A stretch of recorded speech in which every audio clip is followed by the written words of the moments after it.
Enjoy the story. The wind howled like a wounded animal through the narrow streets of Chicago, and Clara Bell pulled her threadbare coat tighter as she stepped into the alley. The October evening was merciless, sending icy tendrils through every thread, every gap in her worn shoes. Her fingers, already numb from the cold, fumbled with the thermos in her hands. Steam escaped through the partially open lid, creating ghostly wisps that danced before disappearing into the darkness. There, huddled against the brick wall next to the bakery dumpster, was Joe. His weathered face looked up at her approach, eyes brightening despite the exhaustion etched into every line. The wheelchair beneath him seemed impossibly small for a man who had once served his country, and the thin blanket draped over his legs was more holes than fabric. "Evening, Miss Clara," Joe whispered, his voice hoarse from the cold. A violent cough shook his frame, and Clara's heart clenched as she watched him struggle to compose himself. "Oh, Joe," she murmured, kneeling beside him without regard for the puddles soaking through her skirt. The thermos contained the last of her homemade chicken stew. She'd given up her dinner again, but the warmth in Joe's eyes made every empty gnaw in her stomach worthwhile. "I brought you something special tonight." As she handed him the thermos and carefully arranged a cloth napkin over his lap, neither of them noticed the sleek black SUV parked across the street. Behind its tinted windows, Vincent Marks sat transfixed, his usual Friday evening route home forgotten. The scene before him seemed to glow with an otherworldly light. A tired teacher, soaked to the bone, treating a homeless veteran with the tenderness of a mother caring for her child. Clara had been teaching second grade at Lincoln Elementary for 23 years. The school sat in one of Chicago's most neglected neighborhoods, where dreams came to die, and hope was a luxury few could afford. Her classroom walls were covered with patches over cracks. Her supplies came from her own meager paycheck, and the heating system hadn't worked properly since the Carter administration. She earned just enough to keep a roof over her head in a one-bedroom apartment, where the pipes groaned and the radiators whispered secrets to the wind. Every morning, Clara skipped breakfast so she could buy crayons and construction paper for her students. She wore the same 3 outfits in rotation, mending them herself when they frayed. Her social life consisted of grading papers and falling, asleep to the sound of her neighbors arguing through paper-thin walls. But despite it all, she never missed a day, never lost her smile, and never failed to visit Joe after school. She'd found him 2 winters ago, half frozen under a piece of cardboard during a blizzard. He'd told her about Vietnam, about losing his legs to a landmine, about family members who'd gradually drifted away. Since that day, Clara had made a silent vow. Joe would never go hungry as long as she had anything to give. "You're shivering more than usual," Clara observed, noticing how Joe's hands trembled as he accepted the thermos. "Are you feeling all right? I could see if the clinic has any cough medicine." "Don't you worry about me, Miss Clara," Joe interrupted, gently. "You already do more than enough. More than anyone should have to." Vincent Marks had built his fortune on recognizing potential where others saw only problems. At 53, he owned half of downtown Chicago's real estate, had invested in the tech companies that would define the next decade, and sat on the boards of charitable organizations that moved mountains with their philanthropy. But watching, this teacher, this woman who clearly had so little, give everything she had to a forgotten veteran, he felt something shift in his chest. The SUV's engine hummed quietly as Vincent made a decision. He reached for his phone, dialing his assistant's number. "Margaret, I need you to compile everything you can find on a teacher named Clara Bell. She works at Lincoln Elementary. Everything. Her background, her finances, her performance reviews. I want it on my desk by morning." Clara returned to her apartment that night with frozen fingers and an empty stomach. The elevator in her building had been broken for 6 months, so she climbed 5 flights of stairs, her wet shoes squelching with each step. Her apartment was a symphony of familiar sounds: the drip of the leaky faucet, the hum of the ancient refrigerator, the scratching of mice in the walls. She changed into dry clothes, her only pair of flannel pajamas, and spread Joe's thermos on the counter to wash. Tomorrow she'd have to figure out how to make the remaining rice and canned beans last until her next paycheck. The bills on her kitchen table seemed to multiply like weeds. Utilities, rent, student loan payments from the master's degree she'd earned 20 years ago. As she settled down to grade spelling tests, Clara found herself thinking about her students. Little Marcus, whose parents worked 3 jobs between them and still couldn't afford school supplies. Sophia, who came to class hungry more often than not. They were all fighting battles too big for their small shoulders, just like Jo. The knock at her door came at 9:15 p.m., startling her from her thoughts. In her neighborhood, late-night visitors usually meant trouble. Clara approached the door cautiously, her heart racing. "Miss Clara Bell?" A voice called through the door, professional but not unfriendly. Through the peephole, Clara saw a well-dressed woman in her 30s, holding what appeared to be an envelope. Behind her stood a man in a suit, hands clasped professionally. In front of him, "We're from the Vincent Marks Foundation," the woman continued. "We'd like to speak with you for just a moment." Clara had never heard of the Vincent Marks Foundation, but something in the woman's voice made her curious rather than afraid. She opened the door, keeping the chain latched. "I think there's been a mistake," Clara said. "I'm just a teacher. I don't have anything to do with foundations." The woman smiled warmly. "Trust me, Miss Bell, there's no mistake. You've been observed doing extraordinary things, and we'd like to acknowledge that." She held up the envelope. "May I?" With trembling hands, Clara unlatched the chain and accepted the envelope. The paper was thick, expensive, nothing like the cheap copy paper she used at school. Inside was a letter printed on letterhead that screamed importance. "To Miss Clara Bell, for 3 months, we have observed your daily acts of compassion toward a veteran in need. Your selflessness in the face of your own hardship has not gone unnoticed. We do not see this as charity. We see it as recognition of a heart that gives when others would not. Effective immediately, you are being offered a full educational fellowship to develop community programs of your choosing, a lifetime teaching position with full benefits at our partner schools, a monthly stipend of $8,000. With a signing bonus of $50,000, please contact the enclosed number at your earliest convenience. Sincerely, Vincent Marks." Clara read the letter 3 times, her mouth open, her hands shaking violently. The numbers seemed impossible, like something from a dream. She looked up at the woman, who was still smiling patiently. "Is this real?" Clara whispered. "As real as your kindness to Jo," the woman replied. "Mr. Marks witnessed what you do. Every day, he wants to give you the opportunity to do so much more." After the woman left, Clara sank onto her sagging couch and wept. She cried for every morning she'd gone without breakfast, every night she'd chosen between heating and groceries, every student she couldn't help the way she wanted to. But mostly, she cried because someone had seen her, really seen her, and decided she mattered. The next morning felt different from the moment Clara opened her eyes. The sun seemed brighter streaming through her grimy window. Even the sound of her neighbors arguing felt less harsh. She dressed carefully, choosing her least worn blouse, and made her way to Lincoln Elementary with a lightness in her step she hadn't felt in years. Her students noticed immediately. "Miss Bell, you're smiling really big today," said Marcus, tugging at her sleeve during recess. "I am," Clara confirmed, kneeling to his eye level. "Sometimes good things happen when we least expect them." After school, Clara made her way to Jo's alley, carrying not just a thermos but also a bag of groceries she'd splurged on. Fresh fruit, crackers, even a small container of ice cream that was probably already melting. "You seem different today, Miss Clara," Jo observed as she settled beside him. "Something good happen?" Clara hesitated. How could she explain without making Jo feel like charity?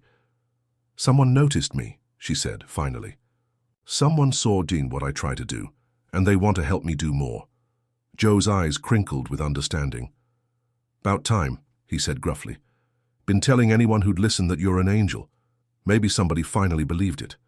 The meeting with Vincent Marks was arranged for the following Friday. Clara spent the week in a daze, half convinced it was all an elaborate dream. She borrowed a suit from her sister, the first time she'd asked her successful sibling for anything in years, and arrived at the gleaming office building downtown with sweaty palms and a racing heart. Vincent Marks was not what she'd expected. Instead of an intimidating mogul, she found a man with kind eyes and a gentle smile, wearing a simple sweater instead of a power suit. His office overlooked Lake Michigan, but his desk was covered with photos of schools and community centers rather than corporate achievements. "Miss Bell, please sit," he said, gesturing to a comfortable chair. "Would you like some coffee? Tea?" "I'm fine, thank you," Clara managed, though her throat felt like sandpaper. Vincent studied her for a moment. "I imagine you have questions. Why me?" The words tumbled out before Clara could stop them. "I mean, I'm nobody special. I do what anyone would do." Vincent leaned back, his expression thoughtful. "That's where you're wrong, Miss Bell. Do you know how many people walk past Joe every day? Hundreds, thousands. But you're the only one who stops. You're the only one who sees him as more than a problem to be avoided." He stood, walking to the window. "I made my first million by the time I was 30, my first 100 million by 40, but all that money, all that success, it never gave me the feeling I had watching you share your dinner with a man who had nothing to offer you in return." Clara felt tears prick her eyes. "It wasn't charity. He's my friend." "Exactly," Vincent said softly. "And that's why you're perfect for what I have in mind." Have you ever wondered what extraordinary compassion looks like in action? What drives someone to give when they have almost nothing themselves? Clara Bell was about to discover that her unnoticed acts of kindness had been witnessed by someone who could change everything. But first, she would have to confront whether accepting help meant compromising the principles that had guided her. Selfless life. Vincent returned to his desk, pulling out a folder thick with papers. "I want to hire you, Miss Bell, not just as a teacher, but as a force for change. I want you to design programs that help teachers like yourself, people who are drowning financially but refuse to let their students sink with them." Clara's head spun. "I don't understand business, I don't understand foundations or programs. I just know how to teach kids and care for people like Joe," Vincent finished. "That's exactly what we need. Not another MBA with pretty presentations, but someone who understands what it means to choose between your own dinner and helping others eat." The conversation that followed changed Clara's life irrevocably. Vincent had envisioned a foundation that would provide emergency financial support for teachers, scholarships for students from disadvantaged backgrounds, and community programs that connected schools with local needs. He wanted Clara to design and lead these initiatives, drawing from her own experiences. "There's one condition," Vincent said as their meeting neared its end. "I want you to continue teaching, at least part-time. Your students need you, and I think you need them too." Clara nodded, unable to speak past the lump in her throat. "One more thing," Vincent added, his eyes twinkling. "We've already arranged temporary housing for Joe. Nothing fancy but warm and safe. I thought you might like to be the one to tell him." Clara's tears finally spilled over. "You've thought of everything." "I've tried to." "You've been thinking of everyone else for long enough." The next few months blurred together in a whirlwind of change. Clara's fellowship began immediately, allowing her to reduce her teaching load to half-time while working on developing the Foundation's programs. Her financial worries evaporated overnight. For the first time in decades, she could buy groceries without calculating every penny, could turn on the heat without anxiety, could even afford small luxuries for her students. The hardest part was Joe's initial refusal to accept help. When Clara arrived at the alley to tell him about the housing arrangement, he shook his head violently. "I don't need handouts, Miss Clara. I got by just fine before you came along." Clara knelt beside him one last time in that alley. "Joe, remember what you told me once, about Vietnam, about how your squad looked out for each other?" He nodded, reluctantly. "Well, now it's time to let your squad look out for you. I'm not going anywhere, but I can't keep watching you freeze out here when there's a warm room with your name on it just a few blocks away." Joe's apartment was tiny, just a studio with a kitchenette and a bathroom, but to him, it was a palace. Clara helped him move his few possessions, marveling at the treasures he'd collected over the years: photographs of friends from the war, ribbons and medals wrapped in cloth, a harmonica that had seen better decades. "You still gonna visit an old fool like me?" Joe asked as they arranged his belongings. "Try and stop me," Clara replied, squeezing his hand.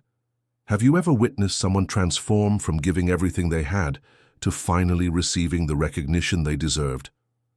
Do you know someone whose selfless acts of kindness deserve to be noticed and celebrated? Please share their story in the comments below." Winter passed into spring, and Clara's life settled into a new rhythm.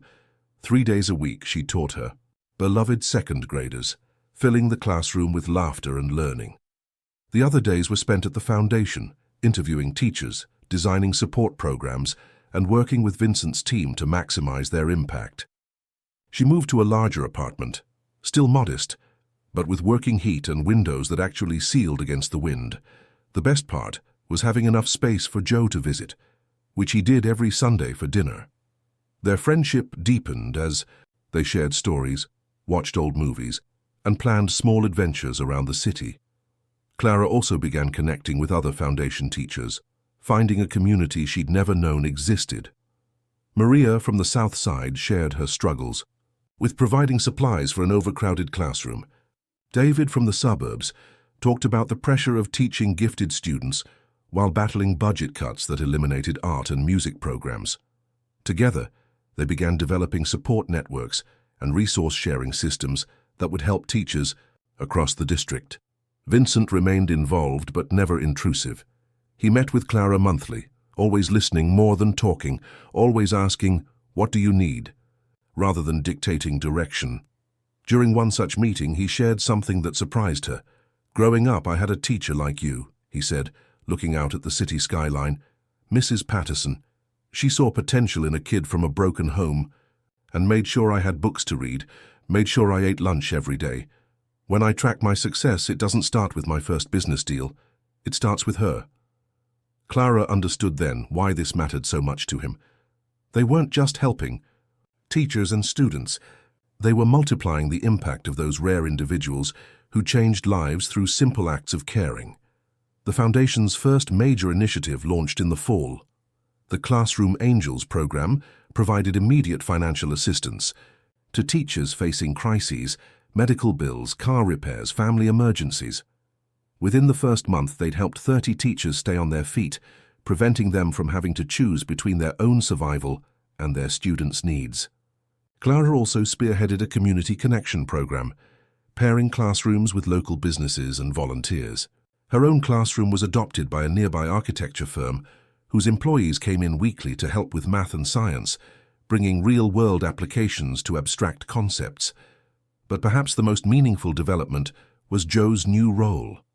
As his health stabilized in his warm apartment, he began visiting schools as a guest speaker.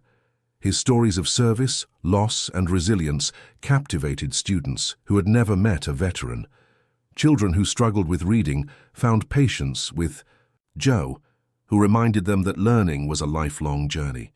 "That man teaches them more about courage in an hour than I could in a semester," Clara told Vincent after watching Joe's first classroom visit.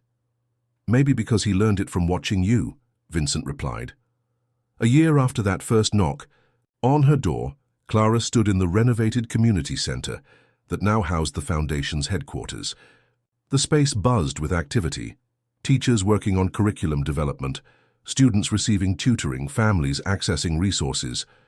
Joe sat in the corner, surrounded by children listening to his stories about growing up in Chicago before the war. Vincent found her there, watching the organized chaos with satisfaction. "Having second thoughts?" he asked, though his tone suggested he already knew the answer. "Never," Clara replied. "I just keep thinking about how different things might have been if you hadn't been driving down that particular street on that particular night." "I don't think it was coincidence," Vincent said thoughtfully. "I think when you spend years looking for people worth believing in, the universe eventually shows you one." The transformation wasn't just in Clara's circumstances. It was in how others began to see and value the quiet heroes among them. The Foundation's work spread beyond Chicago, inspiring similar programs in other cities. Teachers who had felt invisible began to speak up about their struggles and successes. Communities started recognizing the educators who went above and beyond. Clara received awards and recognition that she accepted gracefully but without fanfare. What mattered more were the small moments, The thank you card from a student who now had school supplies, the relieved smile of a colleague whose car repairs, were covered, the dignity in Joe's eyes as he shared his wisdom with a new generation. On a cold February evening, as Clara prepared to leave the foundation office, she found Vincent waiting by the elevator.